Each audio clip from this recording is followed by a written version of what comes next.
Aleluia, aleluia, aleluia, aleluia.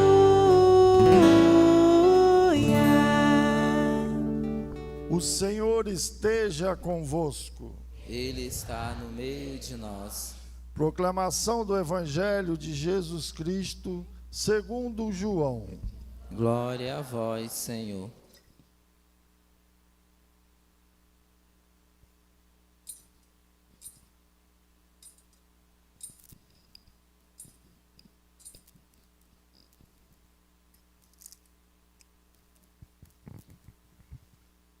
Naquele tempo, disse Jesus às multidões dos judeus: Eu sou o pão vivo descido do céu. Quem comer deste pão viverá eternamente. E o pão que eu darei é a minha carne dada para a vida do mundo. Os judeus discutiam entre si, dizendo: Como é que ele pode dar a sua carne a comer?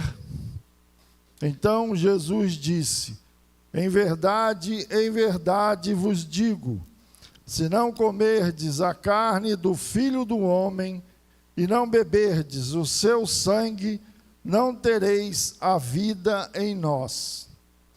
Quem come a minha carne e bebe o meu sangue tem a vida eterna, e eu o ressuscitarei no último dia. Porque a minha carne é verdadeira comida, e o meu sangue verdadeira bebida. Quem come a minha carne e bebe o meu sangue, permanece em mim, e eu nele.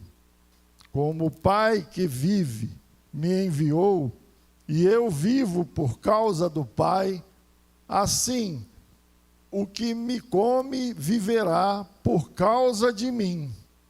Este é o pão que desceu do céu.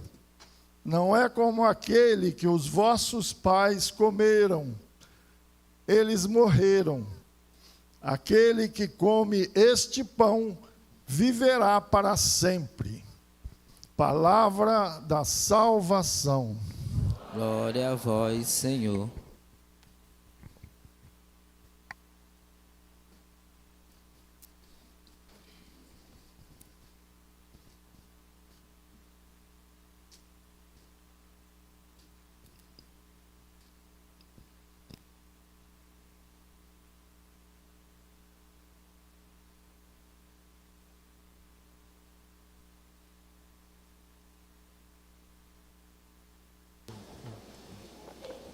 Queridos irmãos e irmãs em Cristo, uma alegria muito grande hoje podermos celebrar a solenidade. Mais uma vez, como todos os anos, nós participamos da solenidade Corpus Christi, exceto no período da pandemia, momento muito difícil, desafiador, mas que ficou marcado na nossa memória, justamente para que possamos renovar a nossa esperança, confiança no Senhor, no Deus da vida, apesar da grande provação que enfrentamos. E hoje, mais uma vez, somos convidados pela Palavra de Deus a refletir sobre esse grande mistério do amor de Deus, que se torna alimento, que está no meio de nós como alimento a nos fortalecer na caminhada. O Evangelho, por exemplo, a clareza cristalina. Nós temos aqui Jesus falando com muita clareza, muita firmeza: meu corpo é verdadeira comida, meu sangue, verdadeira bebida. Eles entenderam muito bem o que Jesus estava querendo dizer, que não era uma coisa simbólica, representativa, algo substancial, profundíssimo. Por isso nós chamamos, nós católicos romanos, transubstanciação. Essência muda a substância, a aparência continua pão e o vinho, mas a essência não é mais pão e o vinho, é o corpo e sangue do Senhor. Grande mistério dessa presença real. E eles se escandalizaram, porque para o judeu tomar sangue, eles não aceitavam isso, a cultura judaica. E Jesus disse claramente: este é o maná descido do céu, não como vocês receberam, aquele maná perecível. Se alimentavam, quem guardava, no outro dia já não tinha condições de uso. O maná descido do céu, o verdadeiro maná, que dá força, sustento na caminhada, é próprio Jesus. Ele que se oferece como alimento para fazermos comunhão com Ele. Mostra que a igreja, através da mensagem do Evangelho, a palavra de Cristo vem justamente fecundar, transformar, elevar a cultura, a própria cultura, costumes e hábitos, não quer dizer que vão ser assimilados de qualquer forma. O próprio Jesus foi de encontro à cultura do seu povo, para dizer: este é o meu mandato, fazer isto em minha memória. E Paulo guardou muito bem isso, porque, segundo os estudos bíblicos, a mais antiga, no livro do Novo Testamento, tradição eucarística está quando Paulo diz: eu transmito o que recebi, falando sobre a forma como estavam recebendo Jesus.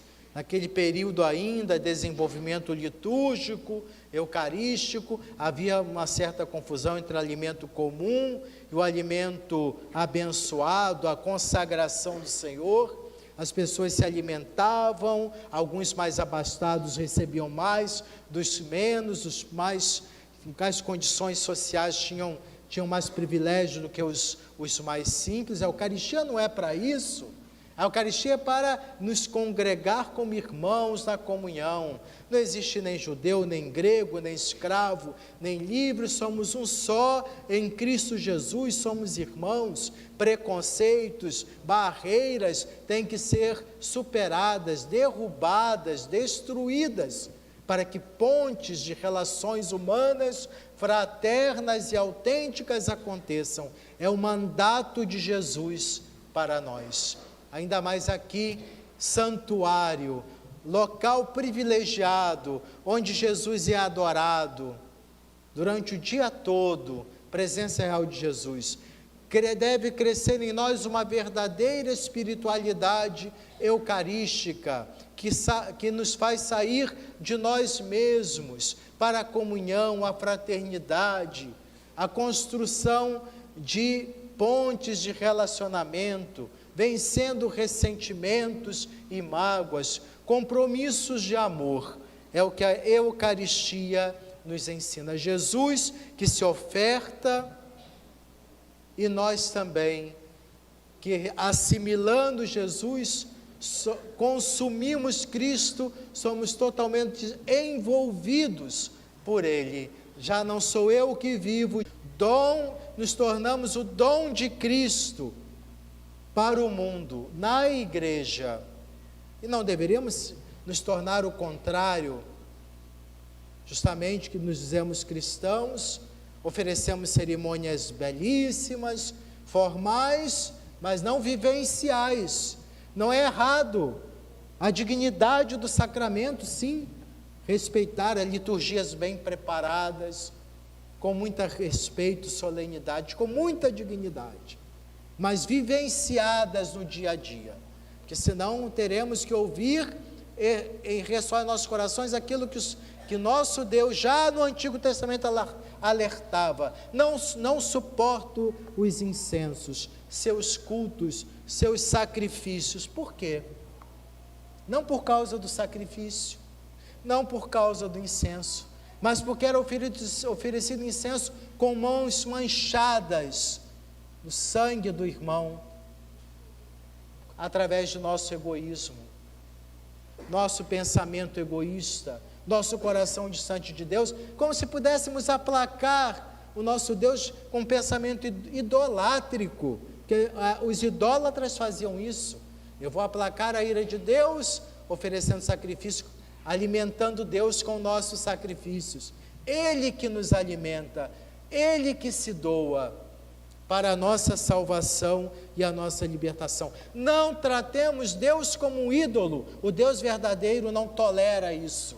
Não barganhemos com o Senhor. Não se barganha com Deus, mas fazendo a vontade dEle em nossa vida. Então, pão, assim, recebendo Jesus, queremos dizer, comungo com o Senhor, entramos em comunhão com o Senhor. E ao entrar em comunhão com o Senhor, partilhamos o pão, a unidade, queremos unidade, respeito entre nós, fraternidade. Quando São Paulo questiona a comunidade que está recebendo inadequadamente Jesus, vê a enfermidade da comunidade. Uma comunidade se divide por questões sociais, uma comunidade que cria partidos, que privilegia só um grupo em detrimento de outro, comunidade que está recebendo mal o corpo de Cristo, profanando o corpo do Senhor, corpo e sangue do Senhor com essas atitudes. Então, se quer uma proposta cristã verdadeira, não uma coisa light, adocicada.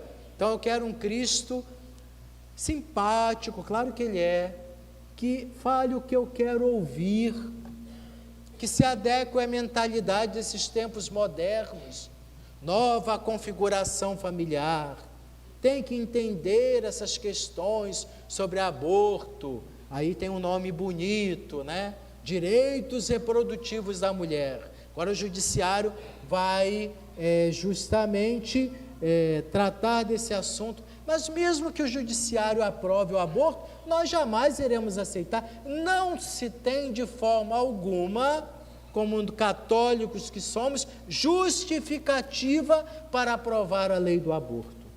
Vão falar, não, mas a mulher é que sofre, as pobres que são abandonadas.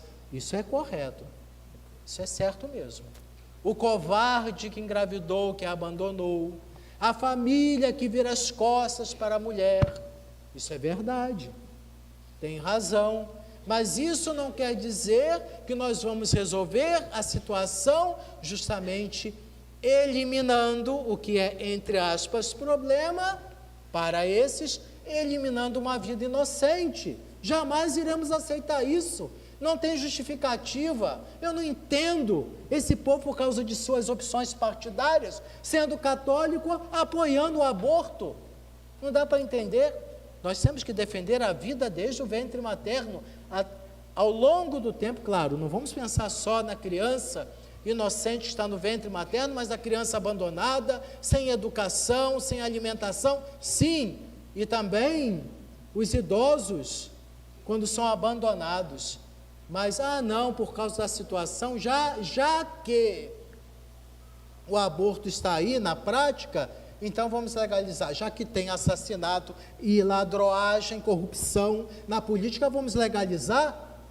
É essa a mentalidade que disseminamos? Então não, a mensagem de Cristo é a defesa da vida, a dignidade do ser humano.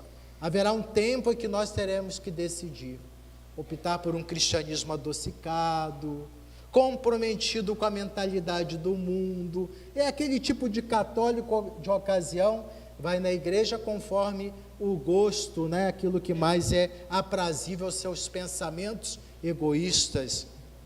Essa igreja não me representa, esse bispo, esse padre, porque não falou o que eu quero. Não precisamos de católicos assim. Precisamos de católicos convictos, firmes na fé, comprometidos com o evangelho, com o reino de Deus, com a castidade, a dignidade da família, reconhecendo nossas lutas, nossas fraquezas, mas não comprometidos com o pecado e com o mal. Já que não conseguimos, então vamos aprovar aquilo que nós, pela nossa fragilidade de imitação humana, não temos condições de manter. Não é isso que Jesus nos ensina. Ele ama o pecador, Ele nos ama, Ele transborda de misericórdia e amor, mas detesta o pecado que nos prejudica, que nos causa o mal. Jesus não passou a mão na cabeça das pessoas, como fez, por exemplo, com aquela mulher que estava para ser apedrejada. Foi assim: eu não te condeno, mas vai e não peques mais. Como aquela samaritana que buscava fonte, sentido para a sua vida. Jesus delicadamente, né, pergunta: cadê seu esposo, seu marido? Já estava no quinto, sei lá, quarto, sexto. Não contemporizou com ela. É verdade. Nem esse que você é seu esposo legítimo. Como que a gente, diante desse quadro, vamos dizer, toda forma de amor é válida? Vai depender muito. O sentido que você fala de amor, o amor oblativo, de entrega, de você até renunciar seus afetos, que às vezes precisam ser regrados para entender o amor, entrega, oblação. Você renunciar até certos afetos que podem prejudicar o outro, como há muitas vezes se vê por aí, feminicídio. E aí vai dizer assim: não, foi por amor. Que amor é esse que destrói o outro, que não liberta, que aprisiona, que manipula? Não é amor. Não é amor de forma alguma. Então, quando nós recebemos Jesus, devemos nos comprometer. A luta é contínua, não é de uma hora para outra, é verdade. A viver intensamente, nos empenhar naquilo que o Senhor nos propõe como caminho de libertação e de salvação. Verdadeira libertação, não que o mundo tenta nos convencer. Então, vivamos esse compromisso de comunhão com Cristo. Nos empenhemos como São Paulo, que teve suas lutas, teve suas dificuldades, nos diz: já não sou eu que vivo, é Cristo que vive em mim. Minha vida na carne, essa realidade, não me diz mais nada, só a palavra do Senhor. E aí tem sentido essa vida terrena, toda voltada para o caminho de Deus. Para concluir, Santo Agostinho nos falava nas Confissões, não na profunda e mais autêntica espiritualidade e da vivência eucarística.